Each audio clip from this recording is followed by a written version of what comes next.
Every woman is going to test you. Here are 5 inevitable tests that you're going to see. Test number 1 is the congruence test. Do your words match your spine? And here's how it shows up in text usually. She'll say something like, "Are you always this confident?" You probably say that to every other girl. And how it shows up in real life are things like this. She teases your job, your height, and your car to see if you fold under pressure. Or she asks you a pointed question when you set the date. She'll say things like, "Why there?" or "Why this time?" The reason why the average guy fails these tests is because he gives a long explanation. He tries to prove himself and qualify himself to the girl. He'll say things like, "I'm not like other guys. Oh, I don't take any other girl here," and start giving her rapid fire texts. The reason why she's doing this is she's testing to see if you are who you say you are. And this is why girls respect the guys who are a playboy and own it, because they are congruent. Even though she knows that this guy is talking to other girls, this is just who he is. And he's not shy about it. He doesn't care about it.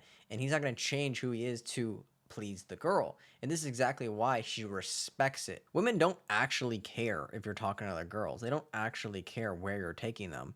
They just want to see if you're going to fold under her shit tests. In the past, when girls used to tease me about my height or anything else, I would get very insecure and fearful, and I would start to try to please and qualify the girl, starting to try to tell her all the other great things about me. Instead, now, when a girl says, "Wait, you're only 5'7"? Yeah, well, your friends love my height, so it's fine. These are the responses I give now because I simply own who I am. And I'm not going to change who I am to please a girl. So here are some copy and paste phrases that you can use when she uses these tests. If she says, "Is this where you usually take your girls?" Say, "Only the ones who are well behaved," like your mom. If she says, "Are you always this confident?" or "Are you actually 5'7"? Just say, "Be careful, you might get addicted." If she asks, "Well, why are you taking me here?"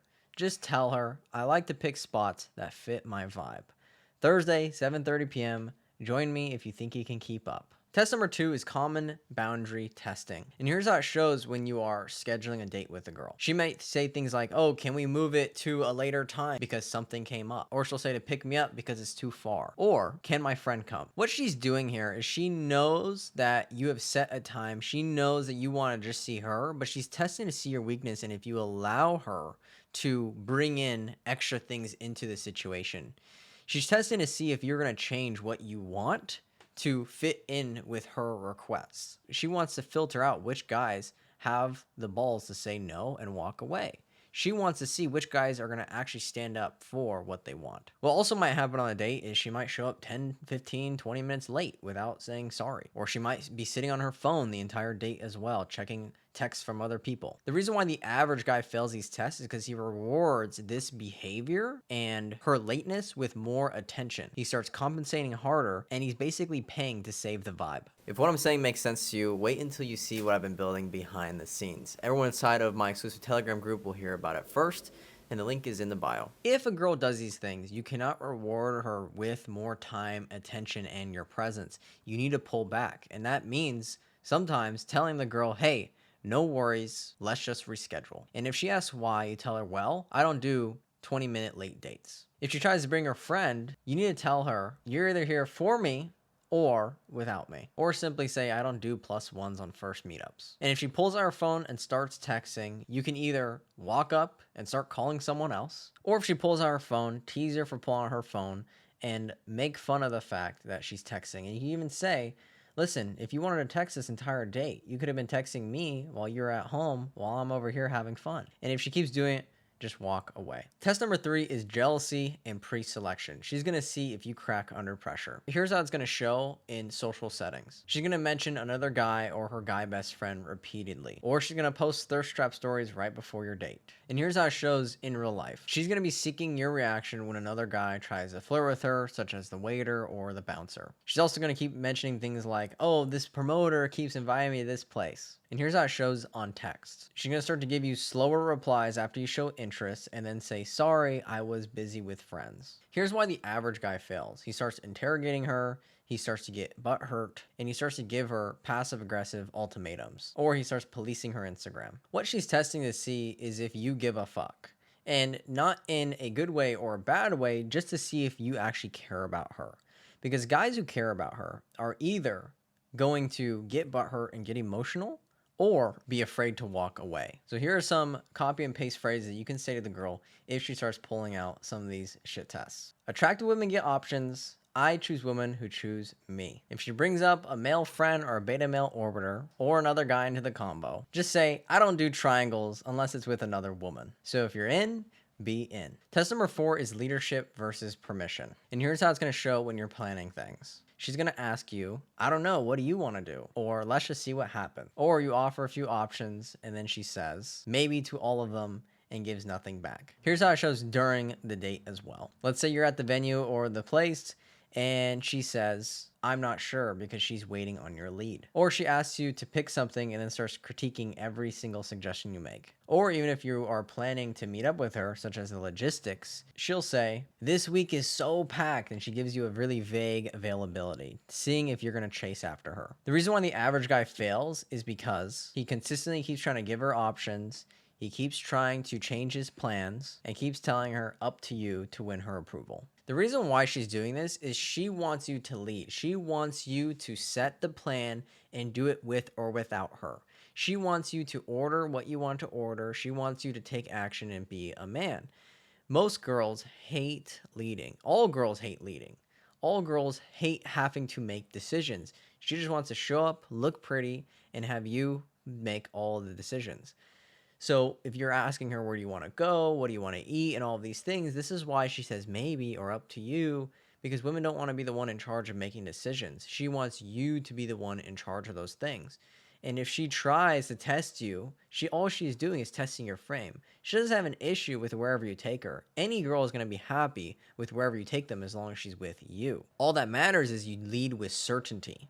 You don't lead with questioning and being fearful if she's going to like the place or not. Because even if you take her to the most perfect spot, if you lead with uncertainty, she's not going to be happy. So here are some copy and paste phrases to say that lead with certainty. 7:15 at Starbucks. We'll grab a drink for 30 minutes, and if we vibe, we'll get some ice cream after. Or just say, I make the plans. You decide if you can keep up with all the fun.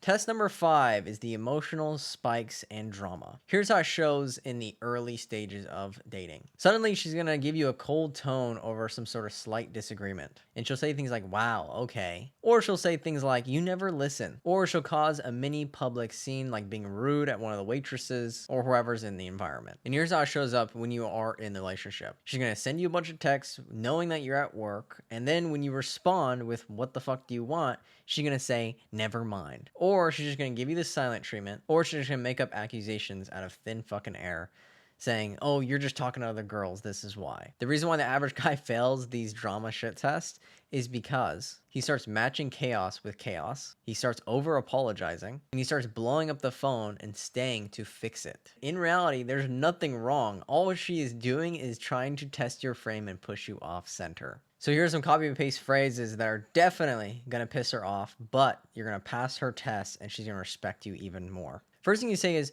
I don't argue with women. Talk to me when you've cooled down and you're ready to have a loving conversation. The best phrase I like to do is immediately test her back and say something extremely flirty and dominant, such as, are you going to fix your attitude or do you want me to fix it for you? Or send her a funny text that says, seems like you're missing this eggplant. And if she continues to keep getting butthurt and upset about something, just ignore her. Okay, you only reward good behavior with your time and attention. What she's trying to do is she's trying to get your attention and your energy while acting negative. And what this does is it reinforces her behavior to now understand that whenever she does X, you give her Y. All she wants is your time and attention. However, you must only give it when she behaves and when she's acting like a good girl. So here's a rapid spotting cheat sheet to use. For the congruence test, if she teases you and you explain, you lost. If you smirk and you lead, you pass the test. If she tries to test your boundaries by being late, being flaky, or asking for a bunch of favors, you either reschedule or say no. If she tries to do the jealousy tests, talking about her ex, or talking about a bunch of other male orbiters in her life, you don't try to police her, you don't try to change her, you set standards because you have other options and you're not afraid to walk away. For the leadership test, stop saying, I don't know. Make a decision, tell her the time and what you're going to be doing. Or just tell her, stop asking stupid questions and come along if she's in for a fun time. Lastly is the drama test. She gives you a bunch of mood swings. You answer with playfulness by telling her to fix it or you simply walk away. My most successful students are the ones who watch all my videos and podcasts. There's been a few times where I've had 2 students who ended up, coincidentally, talking to the same girl. And the guy who ended up getting the girl was the guy who stayed up to date with my latest videos and content. And at the end of the day, anyone can get access to my videos and they can start applying it right away, but it's those who are most consistent who get the most consistent results.